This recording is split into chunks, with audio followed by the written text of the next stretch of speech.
رب تكونوا بخير. فيديو النهارده من المفضلات لقلبي بصراحه، لانه من مكان انا بحبه جدا.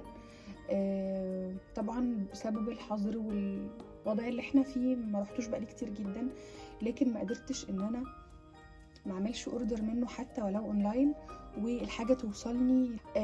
فيديو النهارده هيكون مشتريات من ايكيا. المشتريات دي لحاجه معينه انا بقالي فتره كتيره عايزه اعملها بصراحه، عايزه اخد الخطوه دي، بس يعني وقت الحظر ووقت القعده في البيت الطويل هو اللي شجعني. فمش هقول لكم هعمل بيها ايه، خليها للفيديو الجاي عشان تشوفوا الحاجه اللي انا عملتها. يا رب بس تطلع زي ما انا متخيله. هبتدي الاول اوريكم الحاجات اللي انا جبتها. فازه دي هي طبعا معروفه جدا ومشهوره في ايكيا، موجود منها اللون السيلفر، هي بتكون معدن، وموجود منها اللون الجولد، بس انا حبيت السيلفر عشان حسيته هيمشي اكتر مع الفكره اللي انا عايزه اعملها. الفازه دي على قد ما هي حاجه بسيطه وسعرها رخيص جدا، يعني تقريبا كانت ب 15 جنيه، الا انها لما بتوظفيها في مكانها الصح وبتحط لها النباتات المناسبه ليها بيكون شكلها حلو جدا وبتدي منظر تاني خالص. فانا حسيت ان هي تكون مناسبه للحاجه اللي في دماغي اللي هعملها، فدي كانت اول حاجه جبتها. بعد كده جبت طقم التوابل ده. هو مش توابل، هو يعني هو ممكن تستخدميه لكذا حاجه، هو يعني ممكن تستخدميه توابل، ممكن تحطي فيه حاجات حلوه لطيفه صغيره. انتي تستخدميه للحاجه اللي تشوفيها مناسبه. تعالوا نفتحه سوا. عامه انا لسه مفتحتش اي حاجه، يعني مش عايزه اقول لكم قد ايه كنت مستعجله جدا الحاجه تيجي واشوفها، لكن قلت مش هفتحها غير قدامكم. الطقم ده انا بقالي فتره عايزه اجيبه، وبرده حسيت ان هو مناسب جدا للحاجه اللي انا عايزه اعملها.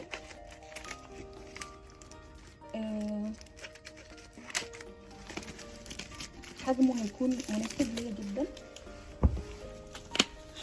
اهو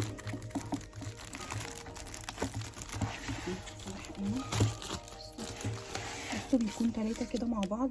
هبصوا حجمها قد ايه، يعني هو حجم مش كبير، هو حجم صغير، بس انا ما كنتش عايزه حاجه اكبر من الحجم ده. هما بيبقوا 3 مع بعض كده،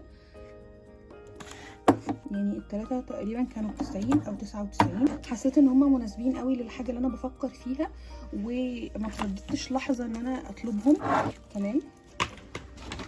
بعد كده جبت الترانشة دي. هي المفروض ان هي لكذا حاجه، يعني استخدامها كذا حاجه كده ممكن تناسب اللي هتستخدميها ديكور اوكي، هتقطعي عليها حاجه اوكي، بس انا اكيد مش هقطع عليها حاجه، انا هستخدمها كديكور او اقدم عليها حاجه. بعتبرها ان هي حاجه وحده تقديم، يعني مش بعتبرها ان ممكن اقطع عليها حاجه او كده. تعالوا افتحها اوريها لكم برده. طبعا الخشب بتاعها قوي جدا، يعني مش ضعيف، تقيله، يعني مش خفيفه خالص. بيجي معاها طبعا الورق ده، يعني بس شكلها شيك جدا جدا جدا. ممكن تستخدميها ديكور، ممكن تتعلق، ممكن تستخدميها كحاجه تقدمي عليها، فانا حبيتها جدا. دي كانت مش عارفه تقريبا ب90 او ب99. المشكله انا مش بفتكر الاسعار قوي، بس هي بتكون يعني في الحدود دي. فعجبتني بجد جدا، حجمها كمان مناسب. بعد كده جبت العلبه المعدن دي. دي المفروض ان هي علبه قهوه او نسكافيه، الحاجات دي كلها. حسيت كمان ان هي لونها الاسود ده، انا كنت عايزه حاجه كده لونها اسود، حسيتها هتبقى شيك قوي. كمان حجمها كويس جدا جدا، يعني ياخد كميه قهوه او نسكافيه كتير قوي، كبيره، حجمها كبير. لونها كمان شيك جدا جدا جدا. حبيت فيها لونها بصراحه، وانا اصلا كنت بدور على حاجه تبقى كده، يعني تبقى اللون دوت والحجم كده. فحسيتها يعني هي دي فعلا اللي انا كنت محتاجاها. هوريها لكم برضو.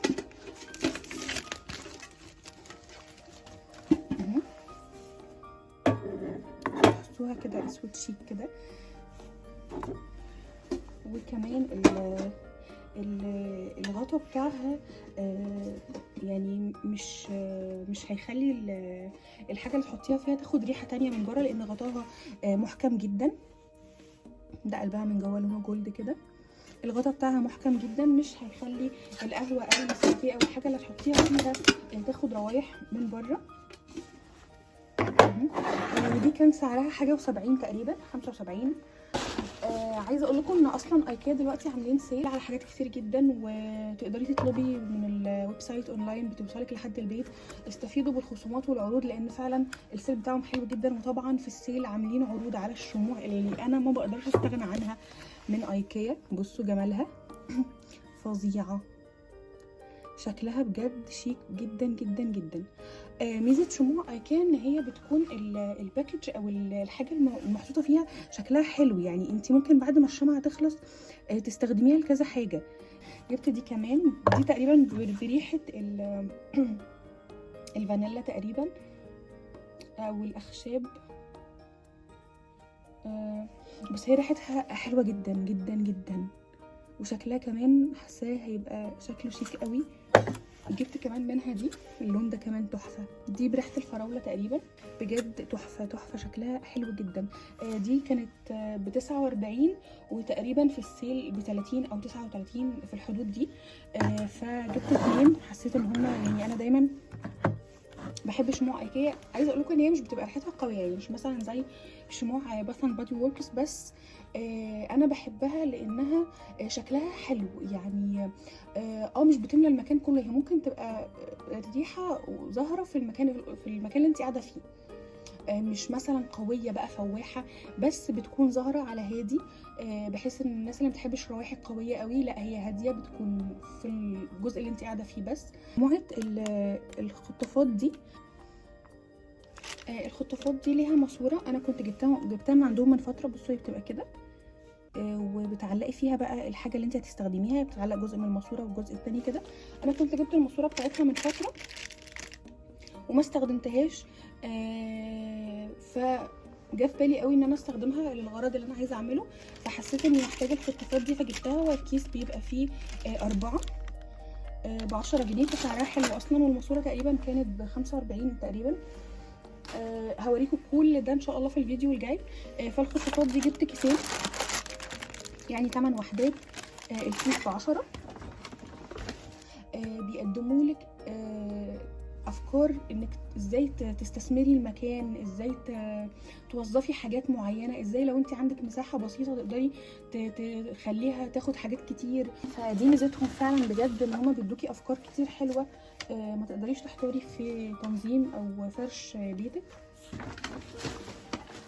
بعد كده جبت من عندهم هي المفروض ان هي وحده تقديم طعام، يعني انا مش عارفه اسمها ايه بصراحه، بس هي اللي هي بتقلبي بيها او كده على النار في الزيت الحاجات دي، بس انا برضو مش هستخدمها للغرض ده، انا هستخدمها حاجه تانية في الحاجه اللي انا هعملها.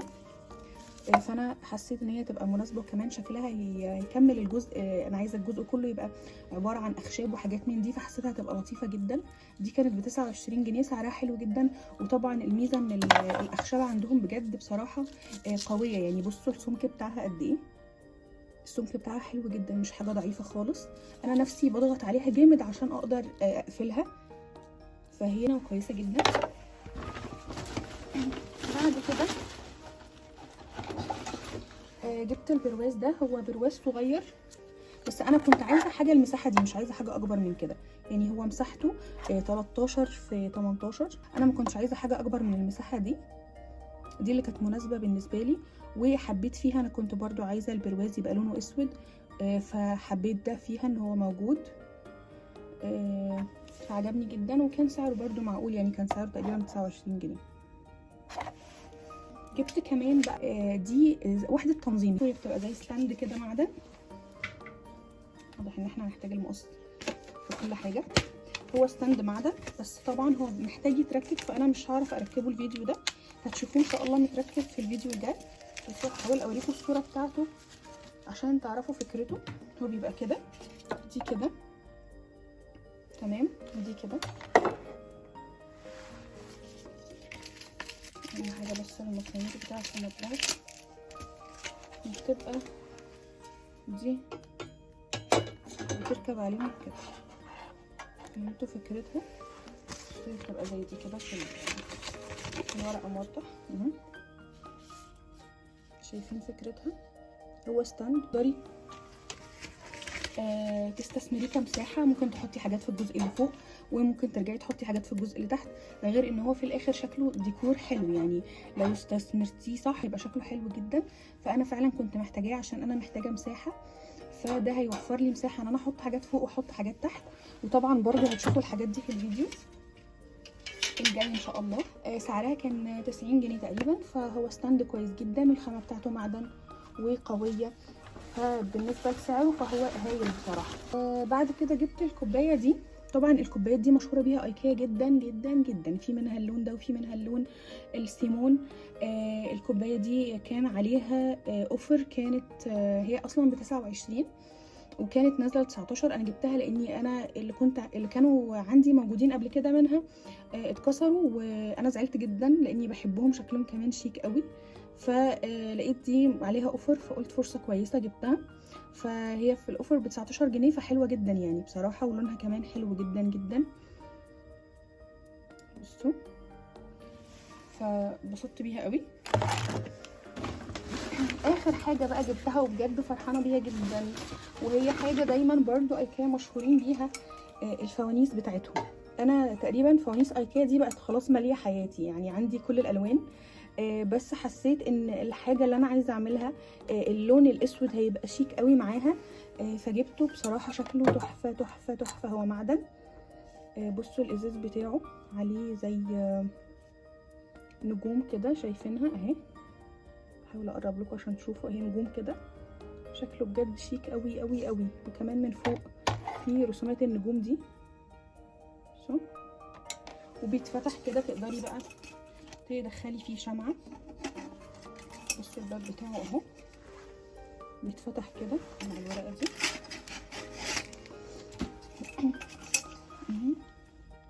تقدري بقى تدخلي فيه شمعة كده جوه.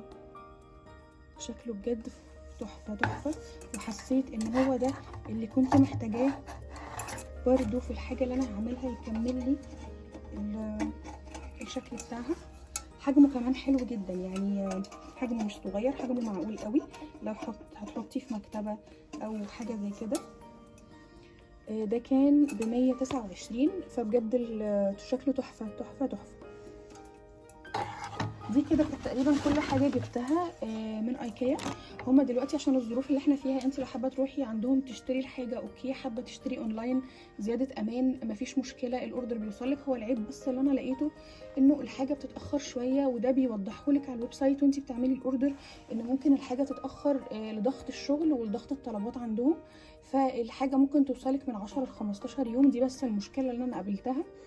في مشكله تانية برضو، يعني انت لو هتشتري من عندهم اونلاين لازم تدفعي بالكارت، ما ينفعش تدفعي وقت الاستلام.